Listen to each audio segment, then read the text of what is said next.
అందరికీ ఈరోజైతే నేను మటన్ రెసిపీ చూపిస్తాను. చాలా టేస్టీగా ఉంటుంది. ఫస్ట్ ఆయిల్ వేసుకొని మనకి బిర్యానీ పువ్వు అనేది ఉంటుంది కదా, అది వేసుకోండి. అండ్ చెక్క కూడా వేసుకోండి. చాలా టేస్ట్గా ఉంటుంది అన్నమాట. దీనికి ట్రిక్ అదేని.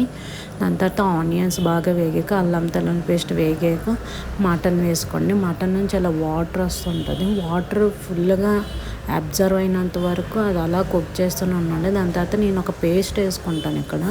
అదేంటంటే ఆనియన్ టమాటా వేయని, ఇంకేమీ లేదు. పేస్ట్ అది ఒక 2 ఆనియన్స్ 1 టమాటా సరిపోతుంది 1/2 కేజీ మటన్కి. అండ్ కారం, గరం మసాలా ఇంట్లో ఉంది. దాని తర్వాత ఉప్పు వేసి వాటర్ వేసి బాగా మనకి ఎంత జ్యూసీగా కావాలంటే అంత వాటర్ వేసుకోండి. కొంచెం దగ్గరగా వండుకుంటే చాలా బాగుంటుంది అన్నమాట. కొన్ని విజల్స్, ఒక 5 విజల్స్ అలాగా చేస్తే కొంచెం బాగా మెత్తగా ఉడుకుతుంది. పిల్లలు తింటారు కదా. చూసారా ఎంత ఎమ్మీగా ఉందంటే అంత ఎమ్మీగా ఉంది. Please subscribe. Bye bye.